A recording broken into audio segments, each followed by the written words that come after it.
وَلَقَدْ يَسَّرْنَا الْقُرْآنَ لِلذِّكْرِ فَهَلْ مِن مُّدَّكِرٍ۔ بسم اللہ الرحمن الرحیم۔ قل لا اقول لکم عندی خزائن اللہ ولا اعلم الغیب ولا اقول لکم انی ملک ان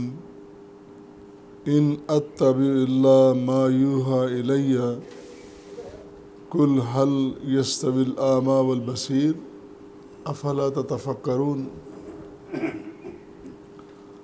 وَأَنذِرْ بِهِ الَّذِينَ يَخَافُونَ أَن يُحْشَرُوا إِلَىٰ رَبِّهِمْ لَيْسَ لَهُم مِّن دُونِهِ وَلِيٌّ وَلَا شَفِيعٌ لَعَلَّهُمْ يَتَّقُونَ۔ صدق اللہ العظیم وصدق نبیہ الکریم۔ سب حمد ثنائے اس اللہ کے لیے جس نے ہمیں لا تعداد نعمتوں سے نوازا ہے، بے شمار لا تعداد درود و سلام اس ذات گرامی پر جن اللہ نے کائنات کا امام، نبی، ہادی، پیغمبر، رسول بنایا ہے، میرے اور آپ کے آقا و مولا جناب محمد مصطفیٰ صلی اللہ علیہ وآلہ وسلم۔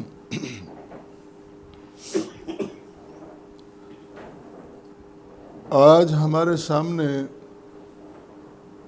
قرآن کریم کی اہم ترین آیات، جن میں بہت اہم ترین موضوع بیان کیا گیا ہے، 50 سے 54، جن میں سے پہلی 2 آیات میں نے آپ کے سامنے تلاوت کی ہیں۔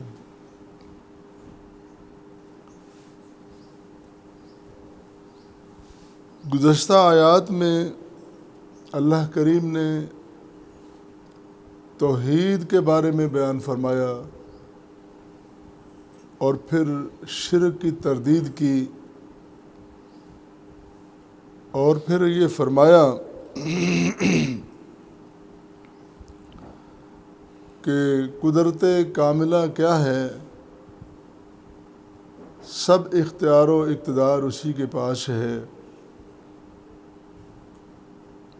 اور وہی مضمون آگے بڑھاتے ہوئے ایک اہم ترین بات بیان فرمائی کہ نبی کا منصب کیا ہے، رسول کا منصب کیا ہے۔ بنیادی طور پر جتنے بھی نبی انبیاء کرام آئے ہیں، انہوں نے وحی کے ذریعے اللہ کے احکام لوگوں تک پہنچائے ہیں۔ جن لوگوں نے احکام کی تابعداری کی، فرمانبرداری کی، ان کے لیے بشارتوں کا، خوشخبریوں کا اعلان کیا کہ یہ آپ کے لیے کامیابیاں ہیں، اور جن لوگوں نے نافرمانی کی، سماع و اطاعت نہیں کی، بغاوت کی، سرکشی کی، ڈٹے رہے، ضد میں رہے،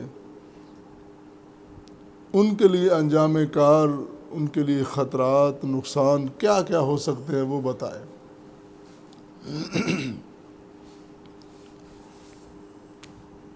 اب 2 طرح کے لوگ، ایک ماننے والے، ایک نہ ماننے والے،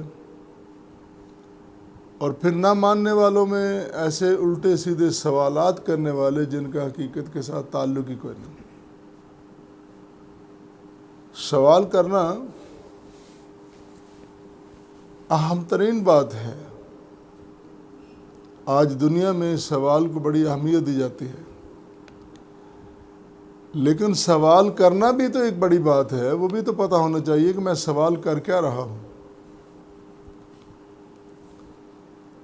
تو سوال کرنے والوں میں 2 طرح کے لوگ ہوتے ہیں۔ ایک وہ لوگ ہوتے ہیں کہ جو سمجھنے کے لیے سوال کرتے ہیں، دوسرے وہ ہوتے ہیں کہ جو اپنا تسلط جمانے کے لیے اپنا تفوق، اپنی تعلی، اپنا بڑا پن کہ میں بتانے والے سے میں زیادہ جانتا ہوں، اور پھر اس میں جب نیت ہی ٹھیک نہیں ہوتی تو پھر نتائج بھی ٹھیک نہیں نکلتے۔ گزشتہ انبیاء کے ساتھ بھی ایسا ہوا، لیکن آخری پیغمبر جناب محمد کریم صلی اللہ علیہ وسلم کے ساتھ بھی ایسا ہوا۔ لوگ سوالات کرتے ہیں، یہ بازار کیوں نکلتے ہیں، یہ کھانا کیوں کھاتے ہیں، یہ کاروبار کیوں کرتے ہیں، شادیاں کیوں کی؟ اللہ نے انسانوں کے لیے انسانوں میں سے رہنما بنایا تاکہ عملی نمونہ لوگوں کے سامنے رکھا جا سکے۔ فرشتہ کیوں نبی نہیں آیا؟ فلاں شخص کو نبی کیوں نہیں بنا دیا؟ ابھی پچھلی آیات میں ہم نے یہ موضوع پڑھا۔ ایسے ایسے سوالات جن کا حقیقت کے ساتھ یا سمجھنے کے ساتھ کم از کم کوئی تعلق نہیں۔ ان چند سوالات کے جوابات اللہ تعالیٰ نے اپنے پیغمبر کی زبان سے لوگوں کو بتلائے۔ حکم ہوتا ہے اللہ کا، کل اے حبیب کریم آپ فرما دیجئے، بتا دیجئے، کہہ دیجئے۔ اللہ میں کیا کہوں؟ پیغمبر کریم لوگوں کو فرما دیجئے، لا اقول لکم عندی خزائن اللہ۔ بہت بڑی بات ہے، یہ بہت بڑی بات ہے۔ لا اقول، میں نہیں کہتا، عندی میرے پاس، خزائن اللہ، اللہ کے خزانے۔ دو باتیں اس میں ہیں۔ پہلی بات یہ ہے خزانے سب اللہ کے ہیں، نظام، اختیار، اقتدار سب اللہ کا ہے، عطائیں، رفتیں، برکتیں، بلند سب اونچائیاں سب اللہ کے پاس ہے تو مال اسی کا، اور اگر مال رب کا ہے تو تصرف بھی اسی کا ہے۔ یہ نقطہ ذہن میں بٹھا لینی چاہیے کہ اللہ کے خزانے میں کسی نبی کا تصرف نہیں، تصرف بھی اسی کا، خزانے اس کے ہیں، دینے اسی نے ہیں۔ اور میں یہ کہہ رہا ہوں کہ میرے پاس اللہ کے خزانے نہیں، اسی کے پاس ہیں۔ کب بچہ پیدا کرنا ہے، کب اس کو موت دینی ہے، کب کسی کا کاروبار چلانا ہے، کب کاروبار بند کر دینا ہے، کب نفع کب نقصان، یہ سارے معاملات اس کے ہیں۔ اور میں نے کبھی نہیں کہا لا اقول لکم، میں یہ بات کہتا ہی نہیں کہ اللہ کے خزانے میرے پاس ہیں۔ اب ذرا تصور فرمائیے کہ جب نبی کے پاس اللہ کے خزانے نہیں، اور خاص کر نبیوں کے سردار، نبیوں کے امام، پیغمبروں کے سردار، خاتم النبیین والمرسلین، جن کے بعد کوئی نبی آنا ہی نہیں، اگر ان کے پاس نہیں تو کس امت میں سے کسی کے پاس ہو، یہ تو تصور بھی نہیں کیا جا سکتا۔ کوئی امتی یہ دعویٰ کرے یا کوئی کسی کو اس مقام پر پہنچا دے کہ فلاں امتی کے پاس اتنا کچھ ہے، یا یہ کہ اچھا زندگی میں نہیں تو مرنے کے بعد کس طرح ہو سکتا ہے، یہ تصور ہی نہیں۔ یہ تصور مسلمانوں کا نہیں ہے، یہ تصور ان لوگوں کا تھا جو منکر تھے، جو مشرک تھے، اور جو غلط فہمیاں پھیلاتے تھے۔ بدقسمتی یہ ہے کہ اس وقت کی غلط فہمیاں آج تک چلی آ رہی ہیں۔ زمانہ بدل گیا، تحقیقات بدل گئی، ریسرچ کے انداز بدل گئے، شعور میں اتنی بیداری آ گئی۔ نئی بات کرو نا، عقل کی بات کرو۔ افلا تتفکرون، اللہ نے تمہیں شعور نہیں دیا، عقل نہیں دی، اس سے کام لو۔ جب نبی کریم صلی اللہ علیہ وسلم یہ فرما رہے ہیں کہ میرے پاس نہ خزانے ہیں نہ میرا اللہ کے خزانوں میں کوئی تصرف ہے، کوئی اختیار ہے، اور اس سے نبی کی شان کم نہیں ہوتی، اس سے نبی کی شان بڑھتی ہے۔ اللہ نے یہ ایک رویہ اہل علم کو دیا ہے، نبی کریم صلی اللہ علیہ وسلم سے متعلق نہیں، میں امتیوں کے بارے میں بات کرنے لگا ہوں۔ اگر کوئی امتی عالم سکالر اس سے کوئی بات پوچھی جائے، وہ کہہ دے کہ ما علم مجھے معلوم نہیں، ما عارف میں نہیں جانتا، اس سے شان کم نہیں ہوتی، اس سے اندر کی سچائی باہر آتی ہے کہ بات بنانے کے لیے، بات سنانے کے لیے بنائی نہیں، حقیقی بات کہہ دی کہ مجھے پتہ نہیں۔ تو اس کے بہت سارے دلائل ہیں کہ نبی کریم صلی اللہ علیہ وسلم سے سوال کیا گیا کہ فلاں بات کیسے، فلاں، آپ نے فرمایا کہ میں کل بتاؤں گا، پھر کئی روز گزر گئے، وہی نہیں آئی، پھر اللہ نے جب وہی نازل فرمائی تو ساتھ فرمایا اے پیغمبر کہ جب بھی کوئی بات کرے انشاءاللہ کہہ لیا کرے، میں بتاؤں گا، انشاءاللہ میں کروں گا، انشاءاللہ۔ اگر رب نے چاہا، اگر رب نے مجھے بتایا، میں تو رب کے کہنے پہ، رب کے عطا کرنے پہ، اس کی اجازت سے بولتا ہوں، نبی تو اللہ کی اجازت کے بغیر بولتے ہی نہیں۔ دوسری بات فرمایا وَلَا أَعْلَمُ الْغَيْبَ، میں غیب نہیں جانتا۔ اگر نبی، رسول اور خاص کر امام الانبیاء یہ بات اپنی زبان سے ارشاد فرمائے کہ لا اعلم الغیب، میں غیب نہیں جانتا، اس سے رسول کی، نبی کی کسر شان نہیں، جہالت کا یہ عالم ہے کہ جب یہ آیت پڑھی جائے تو وہ کہتے ہیں ٹھیک ہے اللہ نے تو کہہ دیا، بندے کو نہیں کہنا چاہیے۔ کہتے ہیں اللہ نے کہہ دیا قرآن میں، بندے کو نہیں کہنا چاہیے، بندے کو تو قرآن پڑھنا ہے، بندے کو تو قرآن پہ عمل کرنا ہے۔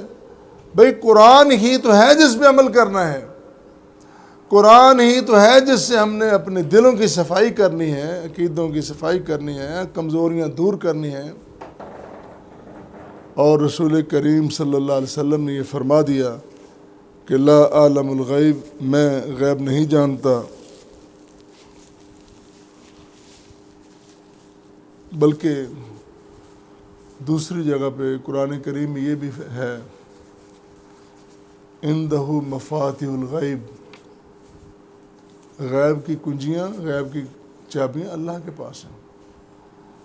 غیب جاننا کیا، غیب کی کنجی بھی رسول نے فرما دی کہ میرے پاس نہیں ہے، کنجی بھی اس کے پاس ہے، چابی بھی اس کے پاس ہے۔ تو غیب ہے کیا؟ بغیر وسائل کے، بغیر اسباب کے کوئی خبر دینا، یہ غیب ہے۔ اگر نبی کوئی بات کرتا ہے تو وہ غیب اس لیے نہیں کہ نبی کو وحی ہوتی ہے، اللہ بتاتا ہے۔ اللہ کے بتانے پہ بتانا، اس کے عطا کردہ، ایک بندہ کتاب پڑھ رہا ہے، آپ نے نہیں پڑھی یا میں نے نہیں پڑھی، کوئی بندہ آ کے ہمیں خبر دیتا ہے تو ہم یہ تو کہہ سکتے ہیں کہ ہمیں معلوم نہیں، اس کے پاس معلومات ہیں، لیکن غیب کی بات نہیں، اس نے تو کتاب پڑھی ہے۔ آج کل تو معلومات کی اخیر ہو گئی، آج کل تو بعض اوقات جو بیان کرنے والا ہے اس کے پاس معلومات نہیں ہوتی، سننے والے کے پاس زیادہ ہوتی ہیں، سوشل میڈیا نے سب کچھ عیاں کر دیا ہے۔ بہرحال نبی کریم صلی اللہ علیہ وسلم کا فرمانا، اور ساتھ یہ فرمانا، ان الفاظ کے ساتھ رسول کریم صلی اللہ علیہ وسلم کا یہ فرمانا، ان اتبع الا ما یوحى الی، ان اتبع الا ما یوحى الی، میں اس کی اتباع کرتا ہوں میں اس کی پیروی کرتا ہوں، میں وہ کام کرتا ہوں ما یوحا الیہ، جو میری طرف وحی کی جاتی ہے۔ بڑی خوبصورت بات رسول کریم صلی اللہ علیہ وسلم کی نبوت کے پہلے دن پیش ہوئی، کسی نبی کے ساتھ یہ نہیں۔ کیا؟ جبریل آئے، انہوں نے کہا اقرا، پڑھیے۔ رسول کریم صلی اللہ علیہ وسلم نے کیا فرمایا؟ ما انا بقارئ، میں تو پڑھتا ہی نہیں، میں آج تک پڑھا ہی نہیں، میں نے کسی معلم سے، کسی ٹیچر سے، کسی استاد سے، کسی اتالیق سے میں نے آج تک کچھ سیکھا نہیں، میں پڑھا نہیں، میں پڑھتا نہیں۔ پہلے دن یہ فرما دینا۔ اب اللہ نے کیا کیا؟ اللہ نے خود سے، کسی استاد کے ذریعے نہیں، کیونکہ دنیا میں کوئی استاد اس قابل نہیں کہ وہ رسول کو پڑھا سکے۔ رسول کا مقام ہی سب سے بلند ہے۔ اللہ نے اپنے نبی کو، رسول کو کسی کے سامنے زانو تلمس طے کرنے ہی نہیں دیا، کسی کے سامنے گھٹنوں کے بل بیٹھ کے ادب سے بیٹھنے نہیں دیا، کوئی اس قابل نہیں، خود سے پڑھایا۔ اور پڑھایا کیسے؟ سارا قرآن اللہ نے بجائے اس کے کتابی شکل میں بیت اللہ میں آتا، کسی پہاڑ پہ آ جاتا، گھر میں آتا، یا جبریل آ کے یوں پکڑاتے، یہ کتاب ہے، یہ رکھ لیں قرآن، نہیں، انداز ہی نرالا ہے۔ سارا قرآن اللہ نے اپنے نبی کے قلب اطہر پہ نازل کر دیا۔ پھر جب جب ضرورت پڑی، رسول کریم کے لسان اقدس سے، زبان اقدس سے وہ الفاظ نکلتے رہے، جب اللہ کی اجازت ہے۔ ما ینطق عن الہوی ان ہوا الا وحی یوحی، اللہ کی اجازت سے، اذن سے پھر وہ آیات نکلتی رہیں۔ تو یہ سب عطائیں، یہ سب مہربانیاں، یہ سب عطا کردہ انعامات، یہ مقامات اللہ تعالیٰ کے ہیں، اور فرمایا میں تو ان کی پیروی کرتا ہوں۔ تیسری بات رسول کریم صلی اللہ علیہ وسلم نے یہ فرمائی، وَلَا أَقُولُ لَكُمْ إِنِّي مَلَكٌ، میں نے کبھی نہیں کہا کہ میں فرشتہ ہوں۔ رسول کریم صلی اللہ علیہ وسلم فرما رہے ہیں کہ میں نے کبھی نہیں کہا کہ میں فرشتہ ہوں، میں فرشتہ نہیں ہوں، میں آدم کا بیٹا ہوں، میں اپنے جد امجد ابراہیم کی اولاد سے ہوں، وہ میرے باپ ہیں، میرے دادا ہیں، میرے جد امجد ہیں۔ 2 بیٹے تھے، 2 بیٹے یعقوب کے، جن سے آگے نسل چلی ہے۔ انبیاء، ڈھیروں انبیاء پیدا ہوئے، اسحاق سے بھی اور اسماعیل سے بھی۔ اسحاق سے علیہ السلام بہت سارے نبی آئے بنی اسرائیل کے، لیکن اسماعیل کی لڑی سے صرف ایک نبی، وہ نبی کریم صلی اللہ علیہ وسلم، وہ آخری نبی، آخری رسول۔ تو یہ ایک خاندان ہے، یہ سلسلہ ہے، فرشتوں کا خاندان تو نہیں ہے، فرشتوں کی لڑیاں نہیں ہیں، ان کے چچے، تائے، مامے، وہ رشتے ہی نہیں ہیں۔ اور رسول کریم صلی اللہ علیہ وسلم کے اتنے چچے تھے کہ سب سے زیادہ مخالفت کرنے والے چچے تھے۔ دنیا کو پتا کہ آپ کے چچے تھے، آپ کا خاندان ہے، آپ کے کزنز ہیں، آپ کی رشتہ داریاں ہیں، آپ کی شادیاں ہوئیں، بیویاں ہیں۔ اور